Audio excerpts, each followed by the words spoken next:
ನಮಸ್ಕಾರ ವೀಕ್ಷಕರೇ. ಇವತ್ತು ನಮ್ಮ ಜೊತೆ ಒಬ್ಬರು ಫುಡ್ ಪ್ರಾಡಕ್ಟ್ಸಲ್ಲಿರುವಂಥ ಫುಡ್ ಇಂಡಸ್ಟ್ರಿಲಿರುವಂಥ ಫುಡ್ ಪ್ರಾಸೆಸಿಂಗಲ್ಲಿರುವಂಥ ಒಬ್ಬ ಹಿರಿಯರು ನಮ್ಮ ಜೊತೆ ಇದ್ದಾರೆ. ಸಂತೋಷ್ ಅಂತ ಅವರ ಹೆಸರು. SD ಫುಡ್ಸ್ ಅಂತ ಫುಡ್ ಪ್ರಾಡಕ್ಟ್ಸ್ ಅಂತ ಒಂದು ಸಂಸ್ಥೆಯನ್ನು ನಡೆಸ್ತಾ ಇದ್ದಾರೆ. ಬನ್ನಿ ಅವ್ರ ಜೊತೆ ಒಂದಷ್ಟು ಆಹಾರಕ್ಕೆ ಸಂಬಂಧಪಟ್ಟಂಥ ಮತ್ತು ಅವರ ವಿಶೇಷತೆಗಳು, ಅವ್ರ ಹತ್ರ ಏನೇನು ಪ್ರಾಡಕ್ಟ್ಸ್ಗಳಿದೆ, ಏನೇನು ಮಾಡ್ತಿದ್ದಾರೆ ಅನ್ನೋಂಥ ವಿವರವನ್ನು ಸಂಗ್ರಹಿಸೋಣ. ನಮಸ್ಕಾರ ಸಂತೋಷ್ ಅವರೇ. ನಮಸ್ಕಾರ ಸರ್. ನಿಮ್ಮ ಒಂದಷ್ಟು ಪ್ರಾಡಕ್ಟ್ಸ್ಗಳು, ಫುಡ್ ಪ್ರಾಡಕ್ಟ್ಸ್ಗಳನ್ನ ಪರಿಚಯವನ್ನು ನಮ್ಮ ವೀಕ್ಷಕರಿಗೆ ಮಾಡ್ಕೊಳ್ಳೋಣ ಅಂಥೇಳಿ. ಖಂಡಿತ. ಹೇಗೆ ನೀವು ನಿಮ್ಮ ಬ್ಯಾಕ್ಗ್ರೌಂಡು ಅಥವಾ ಫುಡ್ ಪ್ರಾಡಕ್ಟ್ಸ್ಗೆ ಹೇಗೆ ಬಂದ್ರಿ ಅಂತ ಸಂಕ್ಷಿಪ್ತವಾಗಿ ತಿಳಿಸ್ಬೋದಾದರೆ? ಓಕೆ, ನಮಸ್ಕಾರ. ಬೇಸಿಕಲಿ ನಾನು ಮೆಕ್ಯಾನಿಕಲ್ ಬ್ಯಾಕ್ಗ್ರೌಂಡ್ ವ್ಯಕ್ತಿ. ಓಕೆ. ಒಂದು 28 ವರ್ಷದಿಂದ ನಾನು ಎಜುಕೇಷನ್ ಇಂಡಸ್ಟ್ರಿನಲ್ಲಿ, ಅದಾದಮೇಲೆ ನಾನು ಆಟೋಮೋಟಿವ್ ಫೀಲ್ಡ್ನಲ್ಲಿ ವರ್ಕ್ ಮಾಡ್ತಾಯಿದ್ದೀನಿ.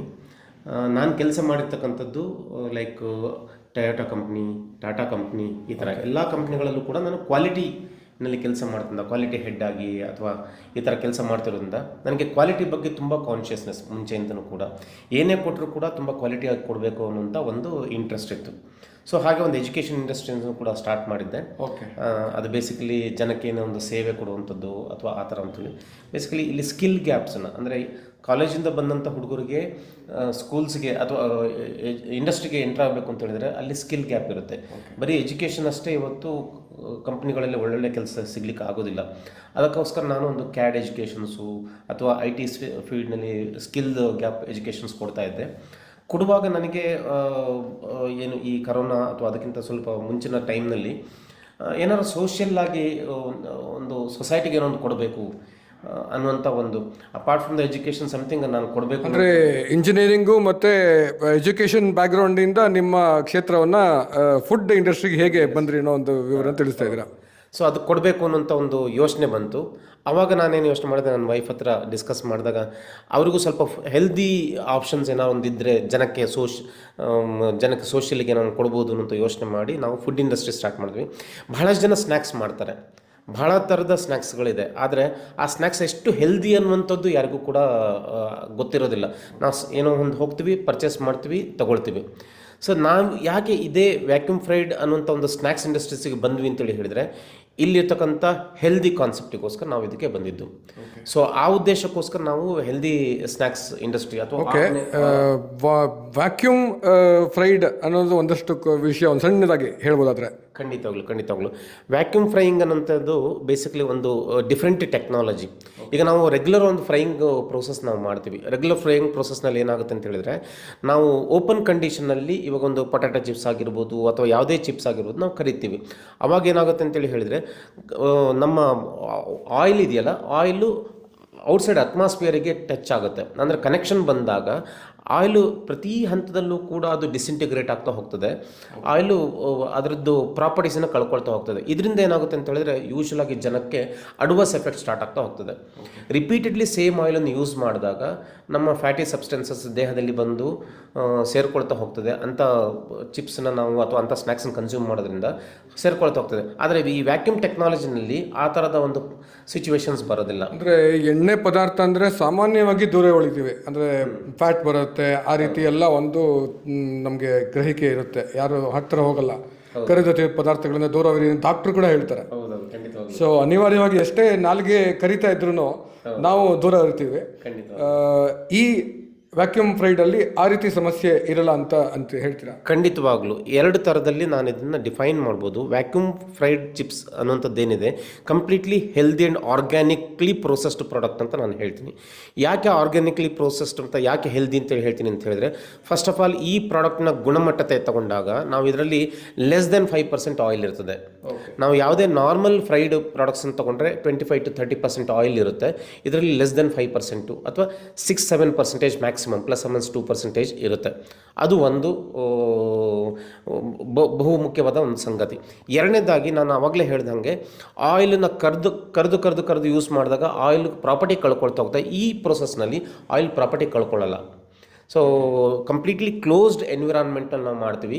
ಆಮೇಲೆ ಇದರಲ್ಲಿ ಟೆಂಪ್ರೇಚರ್ ಕೂಡ ಅಷ್ಟೇ, ನಾರ್ಮಲ್ ಆಗಿ ವ್ಯಾಕ್ಯೂಮ್ ಫ್ರೈಯಿಂಗಲ್ಲಿ ನಾವು 75 to 90 ಡಿಗ್ರಿ ಟೆಂಪ್ರೇಚರ್ನ ನಾವು ಮಾಡ್ತೀವಿ. ನಾವು ರೆಗ್ಯುಲರ್ ಫ್ರೈಯಿಂಗಲ್ಲಿ ಬಂದಾಗ ಅದು 270 to 280 ಡಿಗ್ರಿ ಟೆಂಪ್ರೇಚರ್ ತನಕ ಆಯಿಲ್ ಹೋಗೋದ್ರಿಂದ ಅಲ್ಲಿ ಆಯಿಲ್ ಹಾಳಾಗುವಂಥ ಸಾಧ್ಯತೆ ಬರುತ್ತೆ, ಆಯಿಲ್ ಹುಳಿ ಬರುವಂಥ ರ್ಯಾನ್ಸಿಡಿಟಿ ಅಂತ ಹೇಳ್ತೀವಿ, ಅದು ಬರುವಂಥ ಸಾಧ್ಯತೆ ಇರುತ್ತೆ. ಇಲ್ಲಿ ಆ ಸಾಧ್ಯತೆಗಳು ಇರೋದಿಲ್ಲ, ಅದಕ್ಕೋಸ್ಕರ ಅದು ಫ್ಯಾಟಿ ಸಬ್ಸ್ಟೆನ್ಸಸ್ ಆಗಿ ಕನ್ವರ್ಟ್ ಆಗಲ್ಲ. ಹಾಗೆಯೇ ಐ ಥಿಂಕ್ ನೀವು ನಿಧಾನಕ್ಕೆ ಕರಿಯೋದ್ರಿಂದ, ಫ್ರೈ ಮಾಡೋದ್ರಿಂದ ಆಹಾರದ ಗುಣಮಟ್ಟನೂ ಕಾಪಾಡ್ಕೊಳ್ಳೋಕೆ ಸಾಧ್ಯ ಇದೆಯಾ?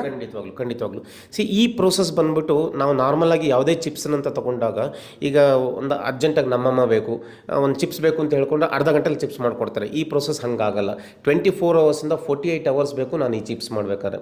ಒಂದು ತರಕಾರಿ ನಾನು ತೊಗೊಂಬಂದೆ, ಫಾರ್ ಎಕ್ಸಾಂಪಲ್ ಒಂದು ಬೀಟ್ರೂಟ್ ನಾನು ತೊಗೊಂಬಂದೆ ಅಂತ ಹೇಳಿದರೆ, ಬೀಟ್ರೂಟು ನಾನು ಫಸ್ಟ್ ಸೆಗ್ರಿಗೇಟ್ ಮಾಡ್ತೀನಿ, ಅದನ್ನು ಕ್ಲೀನಿಂಗ್ ಮಾಡ್ತೀನಿ, ಅದನ್ನು ಆಮೇಲೆ ಸ್ಲೈಸಿಂಗ್ ಮಾಡ್ತೀನಿ, ಸ್ಲೈಸಿಂಗ್ ಮಾಡಿದ್ಮೇಲೆ ಬ್ಲ್ಯಾಂಚಿಂಗ್ ಅಂತ ಒಂದು ಪ್ರೋಸೆಸ್ ಮಾಡ್ತೀನಿ. ಇಲ್ಲಿ ಡಿಜರ್ಮಿನೇಷನ್ ಆಗುತ್ತೆ, ಜರ್ಮ್ಸು ಅದು ಇದು ಇತ್ತು ಅಂತ ಹೇಳಿದರೆ ಅದನ್ನು ಡಿಜರ್ಮಿನೇಷನ್ ಪ್ರೋಸೆಸ್ ಅಂತ ಆಗುತ್ತೆ. ಅದಾದಮೇಲೆ ನಾನು ಫ್ರೀಸಿಂಗ್ ಅಂತ ಒಂದು ಆ್ಯಕ್ಟಿವಿಟಿ ಹೋಗ್ತೀನಿ. ಆ ಫ್ರೀಸಿಂಗ್ಗೆ ಬೇಸಿಕಲಿ 24 ಅವರ್ಸಿಂದ 48 ಅವರ್ಸ್ ತನಕ ನಾನು ಇಡಬೇಕಾಗುತ್ತೆ, based on the product. So ಅದಾದಮೇಲೆ ಅದು ಒಂದು ಫ್ರೀಸ್ಡ್ ಪ್ರಾಡಕ್ಟ್ ಒಂದು ಕಲ್ ಥರ ಆದಮೇಲೆ ನಾನು ಫ್ರೈಯಿಂಗ್ ಮಾಡ್ತೀನಿ. ಫ್ರೈಯಿಂಗು ಕೂಡ ಕ್ಲೋಸ್ಡ್ ಅಟ್ಮಾಸ್ಫಿಯರ್ನಲ್ಲಿ ಮಾಡ್ತೀನಿ. At the same time basically frying ಹೆಂಗಾಗುತ್ತೆ ಅಂತೇಳಿ ಹೇಳಿದರೆ 2 to 2.5 ಅವರ್ಸ್ ಪ್ರೋಸೆಸ್ ಇದು. ವೆರಿ ಲೋ ಟೆಂಪ್ರೇಚರ್ನಲ್ಲಿ 2 to 2.5 ಅವರ್ಸ್ ಪ್ರೋಸೆಸ್ ಮಾಡೋದ್ರ ಮುಖಾಂತರ ನಾವು ಈ ಚಿಪ್ಸನ್ನು ತಯಾರು ಮಾಡ್ತೀವಿ. ಅಟ್ ದ ಸೇಮ್ ಟೈಮ್ ಇದರಲ್ಲಿ ಇರ್ತಕ್ಕಂಥ ನೀರಿನ ಅಂಶ ನಾವು ಆಚೆ ತೆಗಿತೀವಿ. ಫ್ರೈ ಮಾಡುವಾಗ ಪ್ರತಿಯೊಂದು ತರಕಾರಿ ಅಥವಾ ಯಾವುದೇ ವಸ್ತುನ ತೊಗೊಂಡಾಗ ಅದರಲ್ಲಿ ನೀರಿನ ಅಂಶ ಇರ್ತದೆ.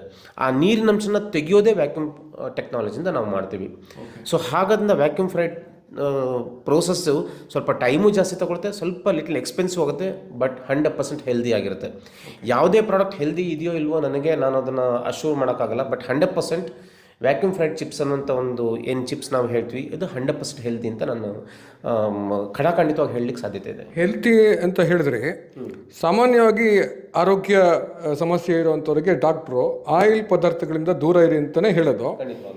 ನಿಮ್ಮ ಪ್ರಕಾರ ಈ ವ್ಯಾಕ್ಯೂಮ್ ಫ್ರೈಡ್ ಪ್ರಾಡಕ್ಟ್ಸ್ಗಳು ಅಥವಾ ಆಹಾರ ಪದಾರ್ಥಗಳು ಯಾರ್ಯಾರೆಲ್ಲ ಸೇವಿಸ್ಬೋದು, ತಗೊಳ್ಬೋದು ಅಂತ ಹೇಳ್ಬೋದಾ?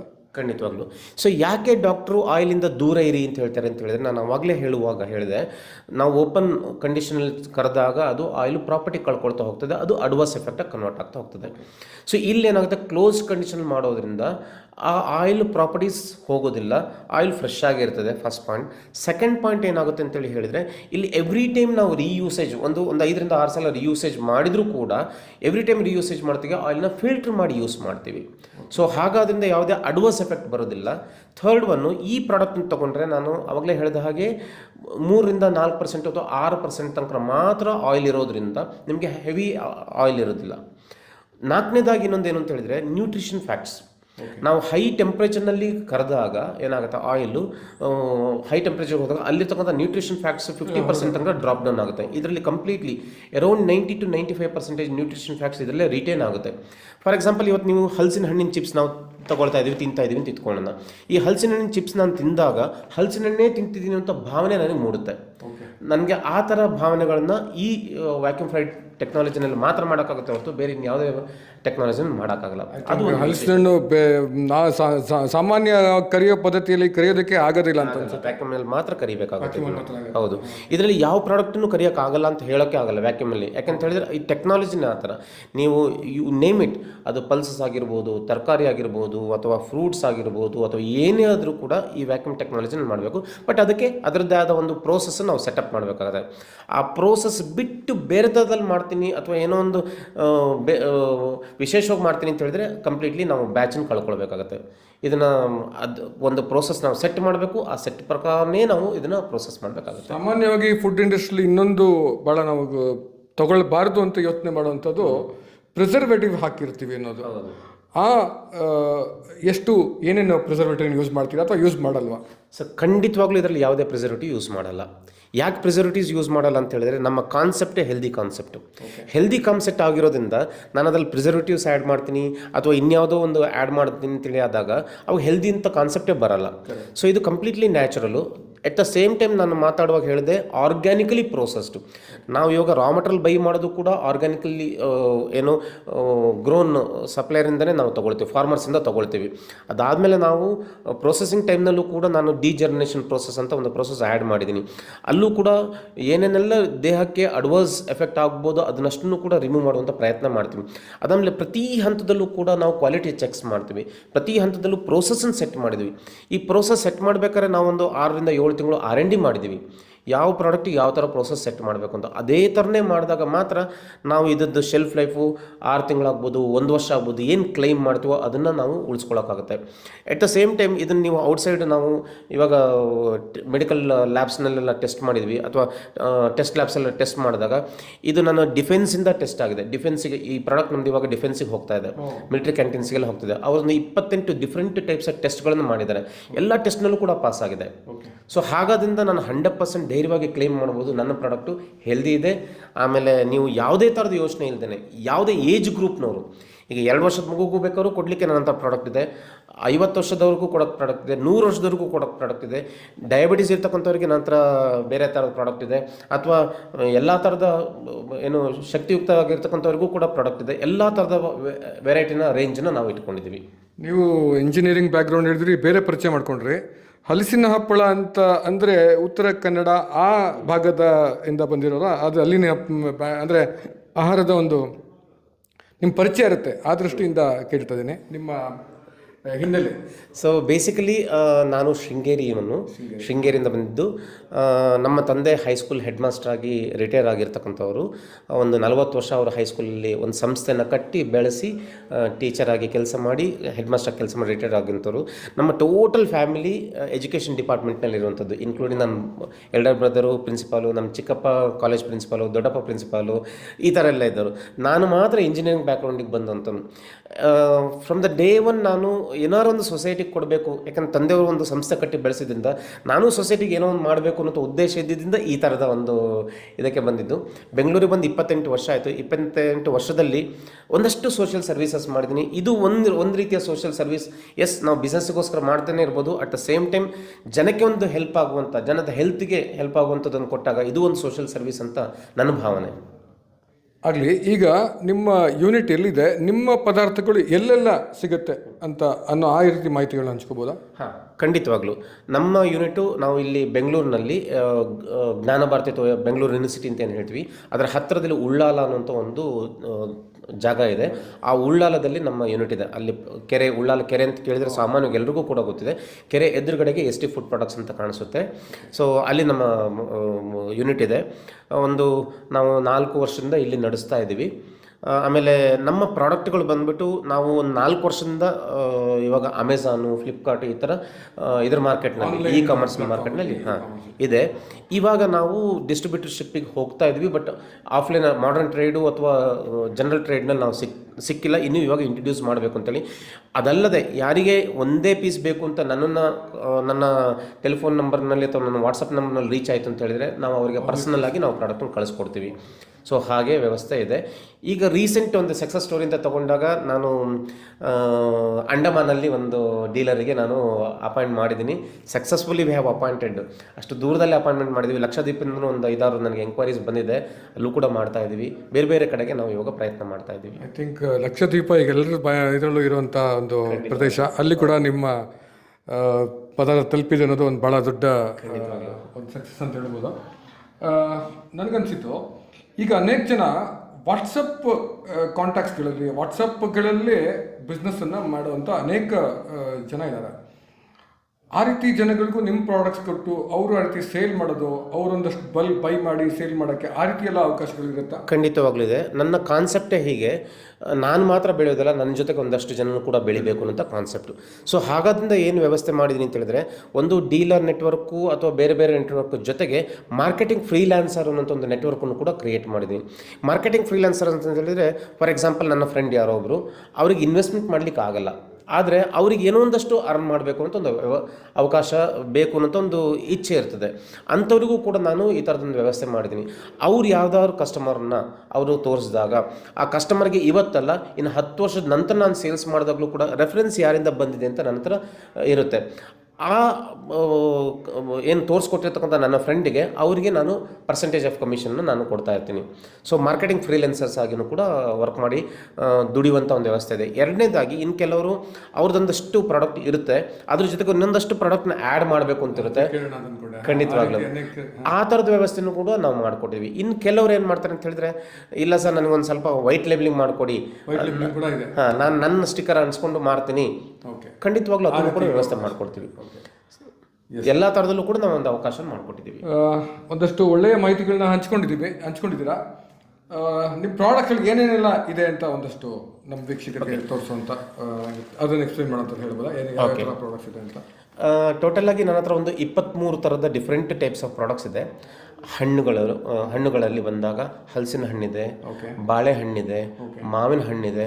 ಆ ಹಲಸಿನ ಹಣ್ಣಲ್ಲೇ ನಾವು ಹಲಸಿನ ಕಾಯಿದು ಕೂಡ ಮಾಡ್ತೀವಿ, ಹಲಸಿನ ಹಣ್ಣಿಂದು ಕೂಡ ಮಾಡ್ತೀವಿ. ಸೊ ಆಮೇಲೆ ಬಾಳೆಹಣ್ಣಲ್ಲಿ ಬಂದಾಗ ಏಲಕ್ಕಿ ಬಾಳೆದು ನಾನು ಸಪ್ರೇಟಾಗಿ ಮಾಡ್ತೀನಿ. ಅದಾದಮೇಲೆ ನಾನು ನೇಂದ್ರ ಬಾಳೆದು ಮಾಡ್ತೀನಿ, ರೋಬೋಸ್ತ ಬಾಳೆ G9 ಅಂತೇಳಿ ಅದ್ರದ್ದು ಕೂಡ ಸಪ್ರೇಟಾಗಿ ಮಾಡ್ತೀವಿ. ಆಮೇಲೆ ತರಕಾರಿಯಿಂದ ಬಂದಾಗ, ಈಗ ಹಣ್ಣಿಂದು ಬಂದಾಗ ನೀವು ನೋಡಿ ಹಲಸಿನ ಹಣ್ಣಿಂದು ಇದು ನೀವು ನೋಡ್ಬೋದು. ಆಮೇಲೆ ನಮ್ಮ ಪೌಚು ಕಂಪ್ಲೀಟ್ಲಿ ಇದು ಮ್ಯಾನುಫ್ಯಾಕ್ಚರ್ ಆಗಿ ಒಂದು 10 ನಿಮಿಷದೊಳಗೇ ನಾವು ಇದನ್ನು ಪ್ಯಾಕ್ ಮಾಡಬೇಕಾಗುತ್ತೆ. ಒಂದು ಹೊರಗಡೆ ಯಾವುದೇ ಅಟ್ಮಾಸ್ಫಿಯರಿಗೆ ನಾವು ಬಿಡಲ್ಲ, ಯಾಕೆಂತ ಹೇಳಿದ್ರೆ ಇದನ್ನು ಅಷ್ಟು ಹೈಜಿನಿಕ್ಲಿ ಮಾಡಿದಾಗ ಮತ್ತೆ ಅಗೇನು ಹೊರಗಡೆ ಇಟ್ಟು ಮತ್ತು ಅದಕ್ಕೆ ಧೂಳು ಅದು ಇದು ಸೇರ್ಕೊಳ್ಳುವಂಥ ಪ್ರಶ್ನೆ ಬರಬಾರ್ದು ಒಂದು. ಆಮೇಲೆ ಇದು ಮಾಯ್ಶ್ಚರ್ನ ತೆಗೆದಿರ್ತೀವಿ, ನಾನು ಮತ್ತೆ ಹೊರಗಡೆ ಇಟ್ಟು ಮಾಡಿದಾಗ ಏನಾಗುತ್ತೆ ಮತ್ತೆ ಇದು ಮಾಯ್ಶ್ಚರ್ ಕ್ಯಾಪ್ಚರ್ ಆಗುವಂಥ ಚಾನ್ಸ್ ಇರುತ್ತೆ. ಅದಕ್ಕೆ ನಾನೇನು ಮಾಡ್ತೀನಿ, ಇಮಿಡಿಯೇಟಾಗಿ ಪ್ಯಾಕ್ ಮಾಡ್ತೀನಿ. ಆಮೇಲೆ ನಮ್ಮ ಪ್ರಾಡಕ್ಟ್ ಬರೋದು ಈ ಜಿಪ್ ಕವರ್ ಪ್ಯಾಕೆಟ್ನಲ್ಲೇ ಬರುತ್ತೆ. ಕನ್ಸ್ಯೂಮರು ಒಂದೇ ಸಲಕ್ಕೆ ಇಷ್ಟು ಯೂಸ್ ಮಾಡೋಕ್ಕಾಗಿಲ್ಲ ಅಂತ ಹೇಳಿದರೆ ಅವರು ಜಿಪ್ ಲಾಕ್ ಮಾಡಿ ಇಟ್ಕೊಬೋದು, ಏರ್ ಟೈಟ್ ಇರ್ತದೆ. ಆಮೇಲೆ ನನ್ನ ಪ್ರತಿ ಪ್ರಾಡಕ್ಟಿಗೆ ನಾನು ಇದನ್ನು 6 ತಿಂಗಳಿಂದ 1 ವರ್ಷ ಶೆಲ್ಫ್ ಲೈಫ್ ಕೊಡುವಂಥ ಪ್ರಾಡಕ್ಟ್ ಆಗಿ ನಾನು ಕನ್ವರ್ಟ್ ಮಾಡ್ತೀನಿ. ಸಾಮಾನ್ಯವಾಗಿ ಕರೆದ ತಿಂಡಿಗೆ ಕಡಿಮೆ ಶೆಲ್ಫ್ ಲೈಫ್ ಇರುತ್ತೆ, 1 ವಾರ 10 ದಿವಸ, ಅಥವಾ ನಾವು ಈಗ ಬೇಕಾದಷ್ಟು ಬ್ರ್ಯಾಂಡ್ಗಳದ್ದು ಬರುತ್ತೆ 3 ತಿಂಗಳು ಮ್ಯಾಕ್ಸಿಮಮ್ ಇದೆ. ಇದು 1 ವರ್ಷ ತನಕನೂ ಕೂಡ ಯೂಸ್ ಮಾಡಿದ್ರೆ ಯಾವುದೇ ಥರದ ಎಫೆಕ್ಟ್ ಇಲ್ಲ. ಸರ್ಟಿಫಿಕೇಶನ್ ಯಾವುದರಿಂದ ತಗೊಂಡು? ಹಾಂ, ಇದು ನಾವು ಔಟ್ಸೈಡ್ ನಾವು ಟೆಸ್ಟನ್ನು ನಾವು ಮಾಡಿಸಿದ್ದೀವಿ ಲ್ಯಾಬ್ಸ್ಗಳಲ್ಲಿ. ನಾವು SGS ಲ್ಯಾಬ್ಸ್ ಅಂತ ಹೇಳ್ತೀವಿ, ಆ ಥರ ರೆಪ್ಯೂಟೆಡ್ ಲ್ಯಾಬ್ಸ್ನ ನಾವು ಟೆಸ್ಟಿಂಗ್ಸ್ಗಳು ಮಾಡಿದ್ದೀವಿ. ಅದಾದಮೇಲೆ ನಮ್ಮ CFTRA, SGS CFTRA almost similar kind of lab, ಅಲ್ಲಿ ನಾವು ಟೆಸ್ಟ್ ಮಾಡಿಸಿದ್ದೀವಿ. ಆಮೇಲೆ ನನ್ನ ಪ್ರೋಸೆಸ್ ಇಂಪ್ಲಿಮೆಂಟ್ಗೋಸ್ಕರ ನಂದು ISO 22000 ಸರ್ಟಿಫಿಕೇಟನ್ನು ನಾನು ತೊಗೊಂಡಿದ್ದೀನಿ. ಅಂದರೆ food safety management system certification ನಾನು ತೊಗೊಂಡಿದ್ದೀನಿ, ಆರ್ಗ್ಯಾನಿಕ್ ಸರ್ಟಿಫಿಕೇಶನ್ ನಾನು ತೊಗೊಂಡಿದ್ದೀನಿ. ಅದಾದಮೇಲೆ ನಮ್ಮ ಹತ್ರ ಇಂಪೋರ್ಟ್ ಎಕ್ಸ್ಪೋರ್ಟ್ ಲೈಸೆನ್ಸಸ್ ಇದೆ, ಆಮೇಲೆ ಗುಡ್ ಮ್ಯಾನುಫ್ಯಾಕ್ಚರಿಂಗ್ ಪ್ರಾಕ್ಟೀಸಸ್ ಲೈಸೆನ್ಸ್ ಅಂತ ನಾವು ತೊಗೊಂಡಿದ್ದೀವಿ. ಈ ಥರದ್ದಿದೆ. ಸೊ ಹಾಗೆ ಬಾಳೆಹಣ್ಣಿಂದಿದೆ. ಬಾಳೆಹಣ್ಣಲ್ಲಿ 3 ಡಿಫ್ರೆಂಟ್ ಥರದ ಬಾಳೆಹಣ್ಣು ನಾನು ಮಾಡ್ತೀನಿ ಅಂತ ಹೇಳಿದೆ. ಸೊ ಅದಾದಮೇಲೆ ಪೊಟ್ಯಾಟೋನ ನಾರ್ಮಲ್ ಆಗಿ ಚಿಪ್ಸ್ ಮಾಡೋದನ್ನ ನಾವು ನೋಡಿದ್ವಿ. ಇದು ಪೊಟ್ಯಾಟೋ ಫಿಂಗರ್ ಚಿಪ್ಸ್, ಫ್ರೈಸ್ ಅಂತ ನಾವು ಹೇಳ್ತೀವಿ, ಉದ್ದುದ್ದ ಕಡ್ಡಿ ಸ್ಟಿಕ್ಸ್ ಕೂಡ ನಾವು ಮಾಡ್ತೀವಿ. ಇದು ಹುಡುಗರು ತುಂಬ ಲೈಕ್ ಮಾಡ್ತಾರೆ ಆ ಥರದ. ಆಮೇಲೆ ಈ ಎಲ್ಲ ಪ್ರಾಡಕ್ಟಲ್ಲೂ ಕೂಡ ಒಂದು ಫ್ಲೇವರ್ ಅಲ್ಲ, 4 ರಿಂದ 5 ಡಿಫ್ರೆಂಟ್ ಫ್ಲೇವರ್ಸ್ ಮಾಡ್ತೀವಿ. ಕೆಲವರಿಗೆ ಪೆರಿ ಇಷ್ಟ ಆಗುತ್ತೆ, ಕೆಲವರಿಗೆ ಚೀಸ್ ಮಸಾಲ ಇಷ್ಟ ಆಗುತ್ತೆ, ಕೆಲವರಿಗೆ ಬರೀ ಸಾಲ್ಟ್ ಅಂಡ್ ಪೆಪ್ಪರ್ ಇಷ್ಟ ಆಗುತ್ತೆ. ಯಾವುದೇ ಟೇಸ್ಟ್ಗೂ ಸಿಕ್ಕಲ್ಲ, ಆ ರೀತಿ ಹೊಸ ಟೇಸ್ಟ್ಗಳನ್ನ ತರಬೇಕಾಗುತ್ತೆ. ಖಂಡಿತವಾಗ್ಲೂ ಹಣ್ಣಿಂದಲ್ಲಿ ಈ ಥರ ಆಯಿತು ಅಂತೇಳಿ ಹೇಳಿದರೆ, ತರಕಾರಿನಲ್ಲಿ ಬಂದಾಗ ನನ್ನ ಹತ್ರ ಕ್ಯಾರೆಟ್ ಇದೆ, ಬೀಟ್ರೂಟ್ ಇದೆ, ಓಕ್ರಾ ಇದೆ. ಸೊ ಅದಾದಮೇಲೆ ಹೆಲ್ದಿ ಸ್ನ್ಯಾಕ್ಸ್ ಅಂತ ಹೇಳ್ಕೊಂಡು ನಾನು ಅವಾಗಲೇ ಹೇಳಿದೆ, ಕ್ಯಾನ್ಸರ್ ಇರೋರು ಯೂಸ್ ಮಾಡ್ತಿದ್ದಾರೆ, ಡಯಾಬಿಟಿಕ್ ಇರೋರು ಯೂಸ್ ಮಾಡ್ತಿದ್ದಾರೆ ಅಂತೇಳಿ ಹೇಳಿ ನಂದು ಹಾಗಲಕಾಯಿ ಇದೆ. ಸೊ ಅದಾದಮೇಲೆ ಎಲಿಫೆಂಟ್ ಸುವರ್ಣಗಡ್ಡೆ ಅಂತ ಹೇಳ್ತೀವಿ, ಅದು ಇದೆ. ಅಥವಾ ನೀವು ಕಾಳುಗಳಲ್ಲಿ ಬಂದಾಗ ಬೀನ್ಸ್ ಕಾಳು ನಾವು ಮಾಡ್ತೀವಿ, ರಾಜ್ಮಾ ಮಾಡ್ತೀವಿ, ಆಮೇಲೆ ಕಾಬುಲಿ ಚೆನ್ನ ಮಾಡ್ತೀವಿ, ಅದಾದಮೇಲೆ ಸೋಯಾ ಮಾಡ್ತೀವಿ. ಈಗ ಅವರೆಕಾಳು ಸೀಸನ್ ಸ್ಟಾರ್ಟ್ ಆಗಿದೆ, ಅವರೆಕಾಳು ಮಾಡ್ತೀವಿ. ಹೆಚ್ಚಿನದಾಗಿ ಅವರೆಕಾಳನ್ನು ಜೈನ್ ಕಮ್ಯುನಿಟಿಯವರು ತುಂಬ ಯೂಸ್ ಮಾಡ್ತಾರೆ. ನನಗೆ ಬಲ್ಕ್ ಆರ್ಡರ್ ಸ್ಟಾರ್ಟ್ ಆಗಿದೆ. ಈಗ ಅವರು ಜೈನ್ ಕಮ್ಯುನಿಟಿಯವರು ಬಂದು ಒಂದಷ್ಟು ಅವರೆಕಾಳನ್ನು ಮಾಡಿಕೊಡಿ ಅಂತ ಕೇಳಿದರು. ಅದು ನನಗೆ ಗೊತ್ತಿರಲಿಲ್ಲ, ಅವರೇ ಹೇಳಿದ್ರಿಂದ ಅದು ನಾನು ಪ್ರಯತ್ನ ಮಾಡಿ ಆ ಅವರೆಕಾಳು ಕೂಡ ನಾನು ಮಾಡಿಕೊಡ್ತೀನಿ. ಹೊಸದಾಗ ಒಂದು ಪ್ರಾಡಕ್ಟ್ ಸೃಷ್ಟಿ ಆಯಿತು. ಹೀಗೆ ಅದಾದಮೇಲೆ ಕ್ಯಾಶ್ಯೂ ಆಲ್ಮಂಡು ಕೂಡ ಇದರಲ್ಲಿ ಮಾಡೋಕ್ಕೆ ಬರುತ್ತೆ. ಸೊ ಹೀಗೆ ನೀವು ಇಂಥದ್ದು ಅಂತ ಹೇಳಿಲ್ಲ, ಕೆಲವರು ನಾನ್ ವೆಜ್ ಮಾಡೋಂಥವ್ರು ನಾನ್ ವೆಜ್ಜನ್ನು ಕೂಡ ಮಾಡ್ಕೊಳ್ತಾರೆ. ಬಟ್ ನಾವು ಕಂಪ್ಲೀಟ್ಲಿ ವೆಜಿಟೇರಿಯನ್, ನಾನು ವೆಜಿಟೇರಿಯನ್, ವೇಗಾನು. ನನ್ನ ಹತ್ರ ನನ್ನ ಪ್ರಾಡಕ್ಟ್ ನಾನು ಹೆಂಗೆ ಸರ್ಟಿಫೈ ಮಾಡ್ಬೋದು ಅಂತೇಳಿ ಹೇಳಿದ್ರೆ, ಒಂದು ಶುಗರ್ ಹಾಕಲ್ಲ, ನೋ ಇದು ಆ್ಯಡೆಡ್ ಏನು ಪ್ರಿಸರ್ವೇಟಿವ್ಸ್ ಇರಲ್ಲ ಅಥವಾ ಯಾವುದೂ ಕೂಡ ಇರೋದಿಲ್ಲ, ಕಂಪ್ಲೀಟ್ಲಿ ನ್ಯಾಚುರಲ್ ಇದೆ. ಅದಾದಮೇಲೆ ಆರ್ಗ್ಯಾನಿಕಲಿ ಪ್ರೊಸೆಸ್ಡ್ ಅಂತ ನಾವು ಹೇಳ್ತೀವಿ, ಗ್ಲೂಟೆನ್ ಫ್ರೀ ಇದೆ. ಆಮೇಲೆ ಇದರಲ್ಲಿ ಫ್ಯಾಟಿ ಸಬ್ಸ್ಟೆನ್ಸಸ್ ಅಂತಿಲ್ಲ, ಓನ್ಲಿ ಡಯಟ್ರಿ ಫ್ಯಾಟ್ ಅಂತ ನಾವು ಹೇಳ್ತೀವಿ. ಅಂದರೆ ದೇಹಕ್ಕೆ ಒಳ್ಳೇದಾಗುವಂಥ ಫ್ಯಾಟ್ ಮಾತ್ರ ಇದೆ ಹೊರತು ಅಡ್ವರ್ಸ್ ಎಫೆಕ್ಟ್ ಆಗುವಂಥ ಫ್ಯಾಟ್ಸ್ ಇರೋದಿಲ್ಲ ಇದರಲ್ಲಿ. ಸೊ ಅದಾದಮೇಲೆ ಪ್ರತಿಯೊಂದು ಪ್ಯಾಕೆಟ್ ಹಿಂದೆನೂ ಕೂಡ ನಾವೇನು ಟೆಸ್ಟೆಡ್ ವ್ಯಾಲ್ಯೂಸ್ಗಳನ್ನು ಕೂಡ ಕೊಟ್ಟಿರ್ತೀವಿ. ಆಮೇಲೆ ಇನ್ಸ್ಟ್ರಕ್ಷನ್ಸ್ ಇದೆ, ಹೇಗಿದೆ ಎಲ್ಲ ಇನ್ಸ್ಟ್ರಕ್ಷನ್ಸ್ ಇದೆ. ಸೊ ಹೇಗೆ ಯೂಸ್ ಮಾಡಬೇಕು, ನ್ಯೂಟ್ರಿಷನ್ಸ್ ವ್ಯಾಲ್ಯೂ ಹಾಕಿದ್ದೀವಿ. ಆಮೇಲೆ ಏನೇನು ಆಯಿಲ್ ಯೂಸ್ ಮಾಡಿದ್ದೀವಿ ಅಥವಾ ಏನೇನು ಸಬ್ಸ್ಟೆನ್ಸಸ್ ಯೂಸ್ ಮಾಡಿದ್ದೀವಿ ಅಂತ ಕೂಡ ನಾವು ಹಾಕಿರ್ತೀವಿ. ಆಮೇಲೆ ನನ್ನ ಯಾವುದೇ ಥರದ ಸಮಸ್ಯೆ ಇದ್ದರೂ ಕೂಡ ನನ್ನನ್ನು ಕಾಂಟ್ಯಾಕ್ಟ್ ಮಾಡೋದಕ್ಕೆ ನನ್ನ ಫೋನ್ ನಂಬರ್ ಇರ್ತದೆ, ನನ್ನ ಕಾಂಟ್ಯಾಕ್ಟ್ ಅಡ್ರೆಸ್ ಇರ್ತದೆ, FSSAI ನಂಬರ್ ಇರ್ತದೆ. ಸೊ ಎಲ್ಲ ಥರದಲ್ಲೂ ಇದೆ. ಸಿನ್ಸ್ ನಿಮಗೆ ಗೊತ್ತಿರ್ಬೋದು, ಇವಾಗ ಒಂದು ನಾನು ಕಾಮರ್ಸ್ ಮಾರ್ಕೆಟ್ನಲ್ಲಿ ಮಾಡಬೇಕು ಅಥವಾ ಬೇರೆ ಯಾವುದೋ ಕ್ವಿಕ್ ಕಾಮರ್ಸಲ್ಲಿ ಮಾಡಬೇಕು ಅಂತೇಳಿ ಹೇಳಿದರೆ ಇದೆಲ್ಲ ಸರ್ಟಿಫಿಕೇಷನ್ಸ್ ಇಲ್ಲದ್ರೆ ನಾನು ಎಂಟರ್ ಆಗ್ಲಿಕ್ಕೆ ಸಾಧ್ಯತೆಯೇ ಇಲ್ಲ. ಸೊ ಇದೆಲ್ಲ ಇರೋದ್ರಿಂದ ಜೊತೆಗೆ ಗುಡ್ ಮ್ಯಾನುಫ್ಯಾಕ್ಚರಿಂಗ್ ಪ್ರಾಕ್ಟೀಸಸ್ ಮಾಡ್ತಿರೋದ್ರಿಂದನೇ ನಾನು ಇದು ಎಂಟರ್ ಆಗ್ಲಿಕ್ಕೆ ಆಗಿರುವಂಥದ್ದು. ಆಗಲಿ ಸಂತೋಷ್ ಅವರೇ, ನಿಮ್ಮ ಎಲ್ಲ ಮಾಹಿತಿಗಳಿಗೆ ಐ ಥಿಂಕ್ ಗುಣಮಟ್ಟದ ಪದಾರ್ಥಗಳನ್ನ ನೋಡ್ತಾ ಇರೋಂಥವ್ರಿಗೆ ಒಂದು ಒಳ್ಳೆಯ ಪದಾರ್ಥಗಳನ್ನ ಕೊಡ್ತಾ ಇದ್ದೀರಾ. ನಾನು ನಿನ್ನೆ ಒಂದು ಟ್ರಯಲ್ ಮಾಡಿ ಕಾರ್ನ್ ಚಟ್ಪಟ್ ಮಸಾಲ ಅಂತ ಹೇಳ್ತಾರೆ, ಕಾರ್ನ್ ಕೂಡ ಜಸ್ಟ್ ನಿನ್ನೆ ತಯಾರು ಮಾಡಿದ್ದೀನಿ. ಇದಕ್ಕೇನು ಸ್ಟಿಕ್ಕರ್ಸ್ ಆಗಿಲ್ಲ, ಜಸ್ಟ್ ಹೊಸದಾಗಿ ವೀಕ್ಷಕರಿಗೆ ತೋರಿಸ್ತಿದ್ದೀನಿ. ಇದು ಒಂದು ನಮ್ಮ ಹತ್ರ ಸ್ಟಾರ್ಟ್ ಆಗುತ್ತೆ, ಇದರಲ್ಲೇ ಸದ್ಯದಲ್ಲೇ ಪ್ರಾರಂಭ ಆಗ್ತದೆ. ಆಮೇಲೆ ಇದು ಓಪನ್ ಮಾಡಲಿಕ್ಕೂ ಕೂಡ ನಾವು ಕೊಟ್ಟಿದ್ದೀವಿ. ಇಲ್ಲೇ ಓಪನ್ ಮಾಡಿ ಇದನ್ನ ಹಿಂಗೆ ಲಾಕ್ ಮಾಡ್ಕೊಳ್ಬೋದು, ಜಿಪ್ ಕವರ್ ಇರ್ತದೆ. Okay okay.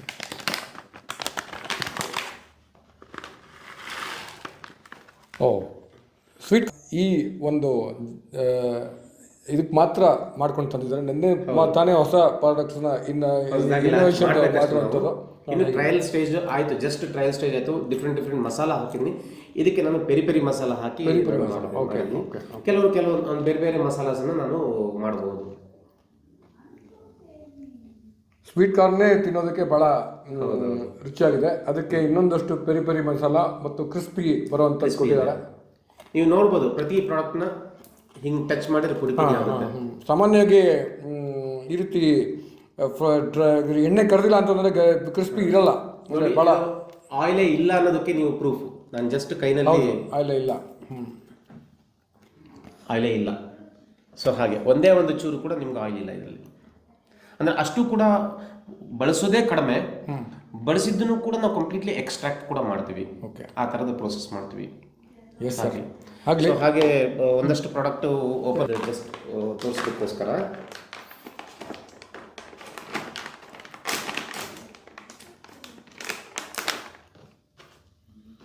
ಇದು ಮಿಕ್ಸ್ಡ್. ನಾವು ಇದು ಎರಡು ಥರದಲ್ಲೂ ಮಾಡ್ತೀವಿ. ಇಂಡಿವಿಜುವಲ್ ಪ್ಯಾಕೆಟ್ಸ್ ಅದನ್ನು ಕೂಡ ಮಾಡ್ತೀವಿ, ಕೆಲವೊಂದು ಮಿಕ್ಸ್ಡ್ ಕೂಡ ಮಾಡ್ತೀವಿ. ಯಾಕಂದ್ರೆ ಕೆಲವು ಕಸ್ಟಮರಿಗೆ ಒಂದ್ಸಲ ಟ್ರಯಲ್ ನೋಡೋಣ ಅನ್ನೋದಕ್ಕೋಸ್ಕರ ಅವರು ಮಿಕ್ಸ್ಡ್ ಕೂಡ ಮಾಡ್ತಾರೆ. ಇದೇನು ಚಿಪ್ಸ್ ಇದು? ಇದು ಸ್ವೀಟ್ ಪೊಟ್ಯಾಟೊ ಚಿಪ್ಸ್ ಇದೆ. ಸೊ ಹಾಗೆ ಇದು ಬೆಂಡೆಕಾಯಿನ ಇದು ಗೆಣಸು ಹೌದು, ಸಿಹಿಗೆಣಸು ಹೌದು. ಇದು ಬೀಟ್ರೂಟ್ ಇದೆ. ಇದೆ. ಹಾಗೆ ಇದು ಓಕ್ರದಲ್ಲೂ ಕೂಡ ನಾರ್ಮಲ್ ಓಕ್ರನ್ನ ನಾವು ಮಾಡೋಕ್ಕಾಗಲ್ಲ, ಎಲ್ಲ ಬೆಂಡೆಕಾಯಿನೂ ಮಾಡೋಕ್ಕಾಗಲ್ಲ. ಇದಕ್ಕೆ ಸ್ಪೆಷಲ್ ಆಗಿ ನಾವು 2ನೇ ದಿವಸದ್ದು ಮಾತ್ರ, ಈಗ ಬಡ್ಡಿಂಗ್ ಆಗಿ 2ನೇ ದಿವಸ ಅಥವಾ ಮ್ಯಾಕ್ಸಿಮಮ್ 3ನೇ ದಿವಸ ಮಾಡಿದ್ರೆ ಮಾತ್ರ ನಿಮಗೆ ಇದು ಬೀಟ್ರೂಟ್ ನೀವು ನೋಡೋದಕ್ಕೆ ಗೊತ್ತಾಗುತ್ತೆ. ಇದು ಸ್ವಾದನೂ ಇದೆ, ಆ ರುಚಿನೂ ಇದೆ ಮತ್ತು ಕ್ರಿಸ್ಪಿ ಆಗಿದೆ. ಮತ್ತು ಇದು ಹಲಸಿನ ಹಣ್ಣು. ಹಲಸಿನ ಹಣ್ಣು. ಇದಕ್ಕೇನೋ ಮಸಾಲ ಕೂಡ ಹಾಕಿದ್ದೀರಾ? ಏನಿಲ್ಲ, ಇದು ಕಂಪ್ಲೀಟ್ಲಿ ನ್ಯಾಚುರಲು. ಇದ್ರ ಕೆಲವು ಕಸ್ಟಮರ್ ನನ್ನ ಹತ್ರ ಈಗ ಹೊಸದಾಗಿ ಸ್ವಲ್ಪ ಹುಳಿ ಬೇಕು ಅಂತ ಹೇಳ್ಕೊಂಡು ಆಮ್ಚೂರ್ ಮಸಾಲ ಹಾಕಿ ಅಂತ ಕೇಳ್ತಾರೆ, ಅದನ್ನ ಹಾಕ್ಕೊಡ್ತೀನಿ. ನಾರ್ತ್ ಇಂಡಿಯಾದಲ್ಲಿ ಕೇಳ್ತೀನಿ. ಇದಕ್ಕೇನು ಹಾಕಿಲ್ಲ? ಇದು ಕಂಪ್ಲೀಟ್ಲಿ ನ್ಯಾಚುರಲ್. ಇದು ಇದು ಕಾಬುಲಿ ಚೆನ್ನ ಇದೆ. ಇದು ಕಾಬುಲಿ ಚೆನ್ನ ನೀವು ಪ್ರೆಸ್ ಮಾಡಿ ನೋಡ್ಬೋದು, ಕಂಪ್ಲೀಟ್ಲಿ ಪುಡಿ ಇದೆ. ಒಂದು ಸ್ವಲ್ಪನೂ ಕೂಡ ಆಯಿಲ್ ಇಲ್ಲ. ಪುಡಿ ಇದೆ, ಹೌದು. ಕ್ರಿಸ್ಪಿ ಇದೆ, ಕಂಪ್ಲೀಟ್ಲಿ ಕ್ರಿಸ್ಪಿ ಇದೆ. ಹಾಗೆ ಗಾರ್ಲಿಕ್ ಕೂಡ ಇದೆ ನೋಡಿ, ಗಾರ್ಲಿಕ್ ಕೂಡ ಇದೆ. ಓಕೆ. ನೀವು ಜೈನ್ ಅಂತ ಹೇಳಿದ್ರೆ ಇದು ಜೈನ್ಗೆ ವಿರುದ್ಧವಾಗಿರೋದು ಇಲ್ಲ, ಇದು ಎಲ್ಲ ಜೈನ್ಸ್ಗಳು. ಅಂದ್ರೆ ನನಗನ್ಸಿದ್ದು ಅವರ ಭಾವನೆಗಳಿಗೆ ನಾನು ಹೇಳಿದೆ. ಆದ್ರೆ ಗಾರ್ಲಿಕ್ ಡಾಕ್ಟ್ರು ಅನೇಕರು ತಗೊಳ್ಬೇಕು ಅಂತ ಹೇಳ್ತಾರೆ. ಹೌದು. ಅದರ ಒಂದು ಕಹಿ ಏನ್ ಹೇಳ್ತಾರೆ, ಆ ಒಂದು ಬೇರೆ ಬೇರೆ ಕಾರಣಗಳಿಗೋಸ್ಕರ ವಾಸನೆ ಇರ್ಬೋದು. ಹೌದು. ರುಚಿ ದೃಷ್ಟಿಯಿಂದ ಅನೇಕರು ಅದನ್ನ ತಗೊಳಕ್ ಹೋಗಲ್ಲ. ಹೌದು. ಇದು ಆ ರೀತಿ ತಗೊಳಕ್ಕೆ ಚೆನ್ನಾಗಿ ಸೂಕ್ತವಾಗಿರುತ್ತಾ? 100% ಸೂಕ್ತವಾಗಿರುತ್ತೆ. ಒಂದು ನೀವು ಇದನ್ನ ತಿಂದಾಗ ತುಂಬಾ ಮೈಲ್ಡ್ ಆಗಿರುತ್ತೆ, ಯಾಕಂದ್ರೆ ನಾವು ಅದನ್ನ ಫ್ರೈ ಮಾಡಿರ್ತೀವಿ. ಫ್ರೈ ಮಾಡಿದಾಗ ತುಂಬಾ ಮೈಲ್ಡ್ ಇರುತ್ತೆ, ಅಷ್ಟು ತುಂಬಾ ಜಾಸ್ತಿ ಆ ಸುಟಿ ಅಥವಾ ನಾವು ಇದೇನು ಹೇಳ್ತೀವಿ ನಾಲ್ಗೆಗೆ ಒಂದು ರೀತಿ ಇಟ್ಕೊಡುತ್ತೆ. ಹೌದು, ತುಂಬಾ ಮೈಲ್ಡ್ ಆಗಿರುತ್ತೆ. ಸಾಮಾನ್ಯವಾಗಿ ಮತ್ತೆ ತಿಂದಾದ್ಮೇಲೆ ವಾಸನೆ ಭಾಳ ಇರುತ್ತೆ. ವಾಸನೆ ಇದರಲ್ಲಿ ತುಂಬಾ ಮೈಲ್ಡ್ ಆಗಿರುತ್ತೆ, ವಾಸನೆ ಬರಲ್ಲ. ಎರಡನೇದಾಗಿ ಇನ್ನೊಂದು ಏನು ಅಂತೇಳಿ ಹೇಳಿದ್ರೆ, ಈ ಗಾರ್ಲಿಕ್ ನ ಕ್ಲೋ ಅಂದ್ರೆ ಒಂದು ಇದೇ ತರನೇ ಕ್ರಮ್ ಕ್ರಮ್ ಕ್ರಮ್ ಕ್ರಮ್ ಕ್ರಮ್ ಕ್ರಮ್ ತರ ಸಿಗುತ್ತೆ. ಆಮೇಲೆ ಇದನ್ನ ನೀವು 1 ವರ್ಷನೇ ಔಟ್ಸೈಡ್ ಇಟ್ಟರು ಕೂಡ ಏನೂ ಆಗಲ್ಲ. ಹೆಚ್ಚಿನದಾಗಿ ಈಗ ನಮ್ಮೂರ್ ಕಡೆಯಲ್ಲಿ ಏನ್ ಮಾಡ್ತೀವಿ ಅಂತ ಹೇಳಿದ್ರೆ, ನಾವು ಈ ಇದ್ರ ಸಹ ಊರ್ ಕಡೆ ಎಲ್ಲ ನಾವು ಇದು ಹಾರ್ಸ್ ಗ್ರಾಮ್ ಹುರುಳಿಕಾಳಿನ ಸಾರು ಮಾಡ್ತೀವಿ ನಾವು. ನಮ್ಮ ಕಡೆ ಎಲ್ಲ ಅಡಿಕೆ ತೋಟ ಎಲ್ಲ ಜಾಸ್ತಿ ಇದೆ, ನಾವು ಅದನ್ನ ಕೆಲವು ಕಡೆ ಎಲ್ಲ ಬಳಸ್ತಾರೆ. ಹುರುಳಿಕಾಳು ಕೂಡ ಮಾಡಿದೀವಿ. ಸೊ ಆ ಹುರುಳಿಕಾಳು ಸಾರು ಮಾಡಿದಾಗ, ರಸಂ ಮಾಡಿದಾಗ ನಾರ್ಮಲ್ ಆಗಿ ಅದಕ್ಕೆ ಇದು ಬೆಳ್ಳುಳ್ಳಿ ಹಾಕ್ತಾರೆ. ಎಷ್ಟೋ ಜನ ಲೇಡೀಸ್ ಇವಾಗ ಏನು ಮಾಡ್ತಾರೆ, ಇನ್ಕ್ಲೂಡಿಂಗ್ ನಮ್ಮ ಮನೇಲೂ ಕೂಡ ಇದನ್ನೇ ತಗೊಂಡು ಹಾಕ್ತಾರೆ. ಅದ್ಯಾರು ಬೆಳ್ಳುಳ್ಳಿ ತರಿಸೋರು, ಯಾಕಂದ್ರೆ ನಾವು ಹೆಚ್ಚಿನದಾಗಿ ಬೆಳ್ಳುಳ್ಳಿ ಬಳಸಲ್ಲ. ಸೊ ಯಾರು ಅದನ್ನೆಲ್ಲ ತರಿಸೋರು, ಅದನ್ನ ಯಾರು ಇಟ್ಕೊಳ್ಳೋರು, ಮತ್ತು ಅದನ್ನ ಯಾರು ಹುರಿಯೋರು, ಇದನ್ನೇ ತೆಗೆದ್ರು ಹಾಕಿದ್ರು. ಆಮೇಲೆ ಇನ್ನೂ ಒಂದು ರೀಸೆಂಟಾಗಿ ಇವಾಗ ನನಗೆ ಬೆಂಗಳೂರಿನಲ್ಲಿ ಒಂದು ಶೆಫ್ ಒಬ್ಬರು ಪರಿಚಯ ಆದರು. ಅವರು ಈ ಗಾರ್ಲಿಕ್ನ ತೊಗೊಂಡು ಹೋಗಿ ಅವರು ಅಡುಗೆನಲ್ಲಿ ಬಳಸ್ಲಿಕ್ಕೆ ಸ್ಟಾರ್ಟ್ ಮಾಡಿದ್ದಾರೆ. ಗಾರ್ಲಿಕ್ನ ಈ ನಮ್ಮ ವ್ಯಾಕ್ಯೂಮ್ ಫ್ರೈಡ್ ಗಾರ್ಲಿಕ್ನ ತೊಗೊಂಡೋಗಿ ಅವ್ರ ಅಡುಗೆನಲ್ಲಿ ಬಳಸ್ಲಿಕ್ಕೆ ಸ್ಟಾರ್ಟ್ ಮಾಡಿದ್ದಾರೆ. ಯಾವುದಕ್ಕೆ ಯೂಸ್ ಮಾಡ್ತಾರೆ ಗೊತ್ತಿಲ್ಲ, ಬಟ್ ಮೇ ಬಿ ಡಿಫ್ರೆಂಟ್ ಫುಡ್ಸಿಗೆ ಯೂಸ್ ಮಾಡ್ತಿರ್ಬೋದು. ಇನ್ನೊಂದು ಮೊನ್ನೆ ಒಂದು ಎಂಕ್ವೈರಿ ಬಂದಿತ್ತು, ಏನು ಅಂತ ಹೇಳಿದ್ರೆ, ಈ ಚಾಟ್ ಮಸಾಲ ಅಂದರೆ ಮಿರ್ಚಿ ಮಸಾಲಾಸ್ ಎಲ್ಲ ಮಾಡ್ತಾರಲ್ಲ, ಅವರಿಗೆ ಗಾರ್ಲಿಕ್ ಬೇಕು, ಅವ್ರು ಹುರಿದು ಗಾರ್ಲಿಕ್ ಹಾಕೋದು ಬದಲು ಇದನ್ನ ತಗೊಂಡು ಯೂಸ್ ಮಾಡ್ತಾ ಇದ್ದಾರೆ. ಹೀಗೆ ಬೇರೆ ಕಡೆ ನಮ್ಮ ಪ್ರಾಡಕ್ಟ್ನ ಬೈ ಪ್ರಾಡಕ್ಟ್ ಆಗಿ ಅಥವಾ ಡೈರೆಕ್ಟ್ ಪ್ರಾಡಕ್ಟ್ ಆಗಿ ಯೂಸ್ ಮಾಡ್ತಾ ಇದ್ದಾರೆ. ಸೊ ಎಲ್ಲಾ ತರದಲ್ಲೂ ಕೂಡ ನಾವು ಮಿರ್ಚಿ ಮಂಡಕ್ಕಿ ಮಾಡೋರು ಕೂಡ ಇದನ್ನೇ ಬಳಸಬಹುದು. ಅಂದ್ರೆ ಮಿರ್ಚಿ ಮಂಡಕ್ಕಿಗೆ ಸಾಮಾನ್ಯವಾಗಿ ಕ್ರಿಸ್ಪಿ ಬೇಕು. ನಾವು ಇದನ್ನ ಬೆಳ್ಳುಳ್ಳಿ ಬೇಯಿಸಿದ್ ಹಾಕಿದ್ರೆ ಆ ಕ್ರಿಸ್ಪಿ ಹೋಗುತ್ತೆ, ಇದನ್ನ ಹಾಕಿದ್ರೆ ಆ ಕ್ರಿಸ್ಪಿ ಹಾಗೆ ಉಳಿಯುತ್ತೆ. ಅಂತವ್ರು ಕೂಡ ನಿಮ್ಮ ಹತ್ರ ಈ ಪ್ರಾಡಕ್ಟ್ಸ್ ನ ಖಂಡಿತವಾಗ್ಲೂ. ನೀವು ಆಗ್ಲೇ ಹೇಳ್ತಾ ಇದ್ರಿ, ಒಂದಷ್ಟು ಅಡಿಗೆದಾರರು ಕೂಡ ನಿಮ್ ಪ್ರಾಡಕ್ಟ್ಸ್ ನ ಯೂಸ್ ಮಾಡಬಹುದು, ಅವ್ರಿಗೆ ಕೂಡ ನಿಮ್ ಪ್ರಾಡಕ್ಟ್ ಸಹಾಯಕ ಅಂತ. ಹೇಗೆ ಅದು ಯಾರು ಯೂಸ್ ಮಾಡ್ತಾರೆ, ಯಾರೆಲ್ಲ ಯೂಸ್ ಮಾಡ್ತಿದ್ದಾರೆ? ಈಗ ಒಂದು ಹೊಸ ಟ್ರೆಂಡ್ ಸ್ಟಾರ್ಟ್ ಆಗಿದೆ. ಇವೆಂಟ್ ಮ್ಯಾನೇಜ್ಮೆಂಟು ಅಥವಾ ಅಡುಗೆ ಭಟ್ರುಗಳು ಒಂದು ಹೊಸತಾಗಿ ಪ್ರಾಡಕ್ಟನ್ನು ಆ್ಯಡ್ ಮಾಡ್ತಾ ಇದ್ದಾರೆ. ನಮ್ಮ ಹತ್ರ ತುಂಬ ಎಂಕ್ವೈರೀಸ್ ಬರುತ್ತೆ ಈ ಬೆಂಡೆಕಾಯಿನ. ಅಂದರೆ ಅಡುಗೆ ಮನೆಯಲ್ಲಿ ಅಂದರೆ ಇವೆಂಟ್ಗಳಲ್ಲಿ ಇದನ್ನು ಇಡ್ತಾರೆ, ಕಾರ್ಪೊರೇಟ್ ಗಿಫ್ಟಿಂಗ್ನಲ್ಲೂ ಇಡ್ತಾರೆ. ಎಟ್ ದ ಸೇಮ್ ಟೈಮ್ ಮದುವೆ ಮನೆಗಳಲ್ಲಿ ಅಲ್ಲಿ ಬಡಿಸೋದಕ್ಕೆ ಇದನ್ನು ತೊಗೊಂಡು ಹೋಗ್ತಾ ಇದ್ದಾರೆ. ಸಂದರ್ಭದಲ್ಲಿ ಊಟದ ಟೈಮಲ್ಲಿ ಹಾಕ್ತಾ ಇದ್ದಾರೆ. ಈಗ ಊಟ ಟೈಮ್ನಲ್ಲಿ ಹಾಕ್ತಾರೆ. ಆಮೇಲೆ ಮೊನ್ನೆ ನಮ್ಮ ಪರಿಚಯಸ್ಥರೊಬ್ರು ಈ ಕಾಬೂಲಿ ಚೆನ್ನ ಇದೆಯಲ್ಲ, ಈ ಪನಿವಾರ ಕೊಡೋದು ಅಂತ ನಾವು ಮಾಡ್ತೀವಿ. ಪನಿವಾರಕ್ಕೆ ನಾವೇನು ಮಾಡ್ತೀವಿ, ನಮ್ಮ ಪುಟಾಣಿ ಅದನ್ನು ಹಾಕಿ ಕೊಡ್ತಾರೆ ಅಲ್ವಾ. ಪನಿವಾರ ಕೊಡೋಕ್ಕೆ ಪುಟಾಣಿ ಬದಲಿಗೆ ನಮ್ಮ ಕಾಬೂಲಿ ಚೆನ್ನ ಹಾಕಿ ಕೊಟ್ಟಿದ್ದಾರೆ. ಒಂದು 500 ಪ್ಯಾಕೆಟ್ ನನಗೆ ಆರ್ಡರ್ ಅಂತ ಕೇಳಿದ್ರು, ನಾನು ಮಾಡಿ ಕೊಟ್ಟಿದ್ದೀನಿ. ಚಿಕ್ಕ ಪ್ಯಾಕೆಟ್ ಮಾಡಿ ಕೊಟ್ಟಿದ್ದಾರೆ. ಅಂದರೆ ನಮ್ಮ ಪ್ರಾಡಕ್ಟ್ನ ನಾವು ಎಲ್ಲೆಲ್ಲೆಲ್ಲ ಯಾವುದೇ ಥರದ ಇಂಡಸ್ಟ್ರಿನಲ್ಲೂ ಕೂಡ ಯೂಸ್ ಮಾಡ್ಬೋದು. ಇವಾಗ ನನಗೆ ಸ್ವಲ್ಪ ಕಾರ್ಪೊರೇಟ್ ಆರ್ಡರ್ಸ್ಗಳು ಕೆಲವರೆಲ್ಲ ಬರ್ತಾ ಇದ್ದಾರೆ. ಕಾರ್ಪೊರೇಟ್ ಗಿಫ್ಟಿಂಗನ್ನ ಮುಂಚೆಲ್ಲ ಕೀ ಚೈನು ಅದು ಇದೆಲ್ಲ ವೆಲ್ಕಮ್ ಗಿಫ್ಟ್ ಆಗಿ ಕೊಡ್ತಾ ಇದ್ರು. ಇವಾಗ ಏನು ಮಾಡ್ತಿದ್ದಾರೆ ಅಂತ ಹೇಳಿದ್ರೆ, ವೆಲ್ಕಮ್ ಗಿಫ್ಟ್ ಆಗಿ ಏನೋ ಡೈರಿ ಗೀರಿ ಕೊಟ್ಟರೆ ಅದನ್ನು ಉಪಯೋಗಿಸೋದಿಲ್ಲ ಅಂತ ಹೇಳ್ಬಿಟ್ಟು ಈ ಥರದ ಹೆಲ್ದಿ ಸ್ನ್ಯಾಕ್ಸ್ನ ಕೊಡುವಂಥ ಒಂದು ಪದ್ಧತಿ ಬೆಳೀತಾ ಇದೆ. ಅಂದರೆ ಅಡುಗೆ ಕಾಂಟ್ರಾಕ್ಟರ್ಗಳು, ಇವೆಂಟ್ ಮ್ಯಾನೇಜರ್ಗಳು ಕೂಡ ಅಡಿಗೆಯಲ್ಲಿ ಹೊಸ ರೀತಿ ಏನಾದರೂ ಪ್ರಾಡಕ್ಟ್ಸ್ ಇಂಟ್ರೊಡ್ಯೂಸ್ ಮಾಡಬಹುದು ಅಂದರೆ ನಿಮ್ಮನ್ನ ಖಂಡಿತವಾಗ್ಲು. ಸೊ ಅಡುಗೆ ಕಾಂಟ್ರಾಕ್ಟರ್ಗಳು ಖಂಡಿತವಾಗ್ಲೂ ನಾನು ಕಾಂಟ್ಯಾಕ್ಟ್ ಮಾಡ್ಬೋದು. ಅಥವಾ ಇವೆಂಟ್ ಮ್ಯಾನೇಜ್ಮೆಂಟ್ ಮಾಡುವಂಥವ್ರು, ಬರ್ಡೇ ಪಾರ್ಟೀಸು, ಸ್ಮಾಲ್ ಪಾರ್ಟೀಸು, ಯಾವುದೇ ಪಾರ್ಟಿ ಮಾಡುವಂಥವ್ರು ಖಂಡಿತವಾಗ್ಲೂ ನಾನು ಕಾಂಟ್ಯಾಕ್ಟ್ ಮಾಡ್ಬೋದು. ಅಥವಾ ಇನ್ನು ಕೆಲವರು ನಾನು ಆವಾಗಲೇ ಹೇಳಿದೆ ಕಾರ್ಪೊರೇಟ್ ಗಿಫ್ಟಿಂಗ್ ಮಾಡುವಂಥವ್ರು, ಅವ್ರದ್ದೊಂದು 2 ಪ್ರಾಡಕ್ಟ್ ಇರುತ್ತೆ, ನಂದು 2 ಪ್ರಾಡಕ್ಟ್ ಆ್ಯಡ್ ಮಾಡ್ಕೊಂಡು ಕೊಡ್ಬೋದು. ಅಥವಾ ಕಾರ್ಪೊರೇಟ್ ಕಂಪ್ನೀಸ್ನವರು ಡೈರೆಕ್ಟಾಗಿ ನಮ್ಮನ್ನು ಕಾಂಟ್ಯಾಕ್ಟ್ ಮಾಡೋರು ಇರ್ಬೋದು. ಈ ಥರ ನಾವು ಎಲ್ಲ ಚೈನಲ್ಲಿ ಇವಾಗ ನನ್ನ ಪ್ರಾಡಕ್ಟು ಹೊಸದಾಗಿ ಸ್ನ್ಯಾಕ್ ವೆಂಡ್ ಅಂತ ಹೇಳ್ಕೊಂಡು ಸ್ನ್ಯಾಕಿಂಗ್ ವೆಂಡಿಂಗ್ ಮಿಷನ್ ಇವಾಗ ಕಾರ್ಪೊರೇಟ್ ಕಂಪ್ನೀಸ್ಗಳೆಲ್ಲ ಇದೆಯಲ್ಲ, ಆ ವೆಂಡಿಂಗ್ ಮಿಷನಲ್ಲಿ ಕೂಡ ನನ್ನ ಪ್ರಾಡಕ್ಟ್ನ ಇಡ್ಲಿಕ್ಕೆ ಸ್ಟಾರ್ಟ್ ಮಾಡಿದ್ದಾರೆ. ಸೊ ಅಲ್ಲೂ ಕೂಡ ನಮ್ಮ ಪ್ರಾಡಕ್ಟ್ನ ಯೂಸ್ ಮಾಡ್ಬೋದು. ಸೊ ನೀವು ಇಲ್ಲೇ ಅಂಥೇಳಿ ಅಲ್ಲ, ಟು ಬಿ ಹಾನೆಸ್ಟ್, ನಾನು ಮೊನ್ನೆ ಇಂಡಿಗೋ ಫ್ಲೈಟಲ್ಲಿ ನಾನು ಹೋದಾಗ ನನ್ನ ಥರದ್ದೇ ಪ್ರಾಡಕ್ಟ್, ನನ್ನ ಪ್ರಾಡಕ್ಟ್ ಅಲ್ಲ, ನನ್ನ ಥರದ್ದೇ ಇನ್ನೊಂದು ಪ್ರಾಡಕ್ಟು ಕೂಡ ಇಂಡಿಗೋ ಫ್ಲೈಟ್ನಲ್ಲಿ ನಾನು ನೋಡಿದ್ದೀನಿ. ಅಂದರೆ ಫ್ಲೈಟಲ್ಲಿ ಕೂಡ ನಿಮ್ಮ ಪ್ರಾಡಕ್ಟ್ಗಳನ್ನ ನಮ್ಮ ಥರದ ಪ್ರಾಡಕ್ಟ್ಗಳನ್ನ ಹೋಗ್ಲಿಕ್ಕೆ ಆಗುತ್ತೆ. ಯಾಕೆಂದರೆ ಫ್ಲೈಟ್ನಲ್ಲಿ ಇವಾಗ ತುಂಬ ಲೈಟ್ ಆಗಿರಬೇಕು, ತುಂಬ ಹೆಚ್ಚು ಎನರ್ಜಿ ಕೊಡಬೇಕಾದ್ದು ಅಂತ ನೋಡ್ತಾರೆ. ಅಲ್ಲೂ ಕೂಡ ನಮ್ಮ ಹೆಲ್ದಿ ಸ್ನ್ಯಾಕ್ಸ್ನ ಕೊಡುವಂಥ ಒಂದು ಅವಕಾಶ ಇದೆ. ಇದರ ಜೊತೆಗೆ ನಾವು ಇನ್ನೊಂದಷ್ಟು ಕೆಲವೊಂದು ಪ್ರಾಡಕ್ಟ್ಗಳನ್ನ ಆ್ಯಡ್ ಮಾಡ್ತಾ ಇದ್ದೀನಿ. ರೋಸ್ಟೆಡ್ ಪ್ರಾಡಕ್ಟ್ ಅಂತ ಹೇಳ್ಕೊಂಡು ಕ್ಯಾಶು ನಟ್ಟು, ಆಲ್ಮಂಡ್ಸು, ಆಮೇಲೆ ಬೇರೆ ಬೇರೆ ಥರದ ರೋಸ್ಟೆಡ್ ಪ್ರಾಡಕ್ಟ್ಸನ್ನು ಆ್ಯಡ್ ಮಾಡ್ತೀನಿ. ಅದನ್ನು ಕೂಡ ಸದ್ಯದಲ್ಲೇ ನಾವು ಮಾರ್ಕೆಟಿಗೆ ತರ್ತಾ ಇದ್ದೀವಿ. ಆಗಲಿ ಸರ್. ಐ ಥಿಂಕ್ ನೋಡಿದ್ರಲ್ಲ ವೀಕ್ಷಕರೇ, ಅನೇಕ ಹೊಸ ರೀತಿಯ ವ್ಯಾಕ್ಯೂಮ್ ಫ್ರೈಡ್ ಪ್ರಾಡಕ್ಟ್ಸ್ಗಳನ್ನ ಇನ್ನೋವೇಟಿವ್ಲಿ ಈಗ ತಾನೇ ನೋಡಿದ್ರಿ, ಸ್ವೀಟ್ ಕಾರ್ನಿಂದ ಹಿಡಿದು ಬೇರೆ ಬೇರೆ ಪ್ರಾಡಕ್ಟ್ಸ್ಗಳನ್ನ ಇಂಟ್ರೊಡ್ಯೂಸ್ ಮಾಡ್ತಿದ್ದಾರೆ. ಸಂತೋಷ್ ಅವರ SD ಪ್ರಾಡಕ್ಟ್ಸ್ಗೆ ನೀವು ಬೇಕಾದರೆ ಆನ್ಲೈನ್ ಮೂಲಕ ಆರ್ಡರ್ ಮಾಡ್ಬೋದು, ಅಥವಾ ನೀವು ಈ ಒಂದು ಮಾರ್ಕೆಟಿಂಗಲ್ಲಿ ಇನ್ವಾಲ್ವ್ ಆಗ್ಬೋದು. ನೀವು ಪರ್ಸ್ನಲ್ ಆಗಿ ಏನಾದರೂ ಉದ್ಯೋಗ ಮಾಡ್ತೀರ ಅಂತಂದರೆ ಅದಕ್ಕೂ ಅವಕಾಶಗಳಿದೆ. ಈ ಎಲ್ಲ ಒಂದು ಅವಶ್ಯಕತೆಗಳಿಗೆ ಸಂತೋಷ್ ಅವ್ರನ್ನ ಸಂಪರ್ಕ ಮಾಡ್ಕೊಳ್ಳೋಣ. ನಮಸ್ಕಾರ, ಧನ್ಯವಾದಗಳು. ಖಂಡಿತವಾಗ್ಲೂ. ಸೊ ನನ್ನ ನಂಬರು 9632223061, 9632223061 ನನ್ನ ಟೆಲಿಫೋನ್ ನಂಬರು. ನನ್ನ ವೈಫ್ ನಂಬರು 9901477144. ಯಾವುದೇ ನಂಬರಿಗೆ ನೀವು ನಮ್ಮನ್ನು ಕಾಂಟ್ಯಾಕ್ಟ್ ಮಾಡಿದರೆ, ಮೆಸೇಜ್ ಮಾಡಿದರೆ ಅಥವಾ ವಾಟ್ಸಪ್ ಮಾಡಿದರೆ ನಾವು ಅವೈಲಬಿಲಿಟಿ ಇದೆ. ಇಲ್ಲ ನೀವು ನಮ್ಮ ಕಂಪನಿಗೆ ಬರೀತೀರಿ ಅಂತೇಳಿ ಹೇಳಿದರೆ SD Food Products 123@gmail.com, SD Food Products CTS 123@gmail.com. ಇಲ್ಲಿ ನೀವು ಕಾಂಟ್ಯಾಕ್ಟ್ ಮಾಡ್ಬೋದು.